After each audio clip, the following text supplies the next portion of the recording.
And of course, the video ends right when I'm coming in for a landing, and it was uneventful, of course. Not of course, but thankfully it was uneventful. And anyway, so I'm very pleased. Now, this is what I was hoping for, is fun aerobatic. The aileron, the elevator push rod I talked about earlier, maybe not being stiff enough. Well, it's on the pole for up, and that's what's most important. You don't need down as your primary. If you know what I mean. If the servo was on the bottom and your your up elevator was pushing by the servo, then pushing would cause deflection of the rod. And in this case, pulling is the up elevator, so that's all good. So mount your servo on top as you see it there, and you won't have to worry about having a heavier rod back there. All right, let me check the motor.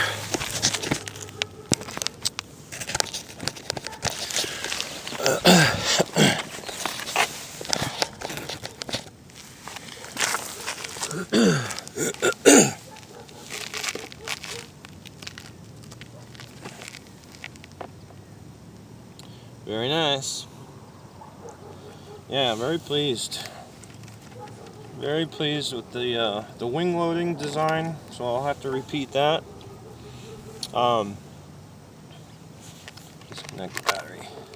I'll check the CG where it is. Make a pretty permanent mark, like my hat head. That's bed head to hat head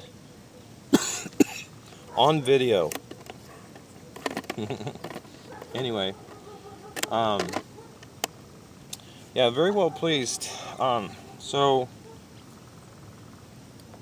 I had mentioned earlier about this style of motor above fuse and motor above wing. It's probably the least efficient method of power and wing placement relationship. Reason being is because you have to have such a steep angle of thrust to compensate for its placement above the roll axes. So if it were more like an Easy Star, so the Easy Star, I referenced the Easy Star, it is probably more efficient than this because the wing is actually a lot closer to the thrust angle. There's not that much difference. So there's a certain amount of buildup of body there that brings the wing up, and then the motor is closer to that. So that's where I'm going to head to next. So this is not so efficient, right? I do want to be more efficient. So built more like an Easy Star, where the thrust line is very close to the roll line, closer to the roll line. So that means building a body underneath the wing to come up some to give you the prop clearance that you need. So I may head that way, and it'll be real easy to modify this one. Is just build basically a vertical box, put a little radius on the front of it. With the foam board, you can bend a real nice radius on the front, a true pylon, if you will. Reinforce all that and stick it all back together. But I'm actually very pleased with how this turned out. Now that the CG worked out, I think that this is an excellent FPV platform because I'm able to get down below half throttle, and I've got almost all of my FPV gear weight in. And then the position of the battery is being forward in this compartment. Add the pilot eyes up here, the FPV camera, and you could even replace this video camera with FPV gear only and not do video capture. Or you can wire in, on this particular video camera, I can wire in and use it for the FPV camera. Though I know I only have 27 minutes of video time before it shuts off, of record. And then I don't lose video. It's the fail-safe that if you leave the camera on and it turns itself off, even though you're not recording, it'll give you a video feed, but it won't record it, and it will time out and turn itself off. So 27, 28 minutes is maximum with this bloggy camera that's actually on the hat cam right now. So it's a limitation to use it as the only video feed. So I'm liking the idea still of just using the CCD camera for the pilot eyes and run the video as simply video capture. Anyway, loving it. I love it when a good thing comes through finally, and you get something working in the direction you want. And that's a lot of that is, you know, it's trial and error, right? It's trial and error. You build this, you build that, you play around with what you know about CG and balance, you know, and then you put all those things together that you learn, and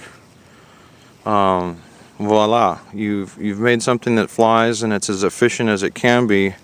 Based on your knowledge, your skill set. Just keep improving that, guys. Change things. So, you know, you've heard the term think outside the box. Well, don't get in the box is my that's my thing. That's my slogan. Don't get in the box. Think, having never gotten into the box, meaning all the previous ideas and designs that other people have done, and don't just repeat. Obviously, there's fundamental laws that are involved in flight, achieving flight, and just you have to follow those. But build your own, create your own design. You can do it. I did it. I do it. It's not really a big deal. It's just, don't say I can't. Say I can. Don't get in the box. I could go on and on. Anyway, I appreciate everybody's input. The triangle fuse generated quite a bit of chit-chat about it, and happy to share how it's done. I obviously love to talk about the different things that I've done, and I apologize if I've bored most or some of you. What I'm going to do here is I'm going to get a proper 10/8 prop on there, and I may actually have room for a proper 11/8 on there.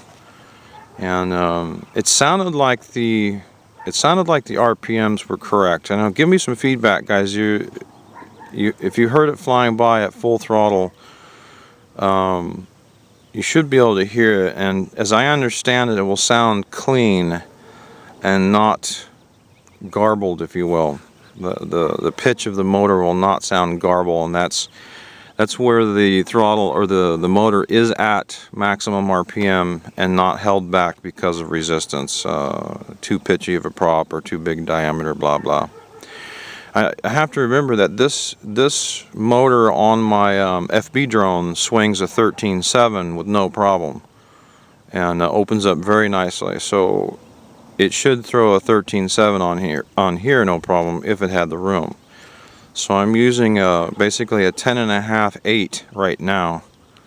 So we should be good. Should be in the right spot, and would have room to go to a proper, in other words, uncut prop. All right. So please leave your comments, posts. Thanks for watching. West out.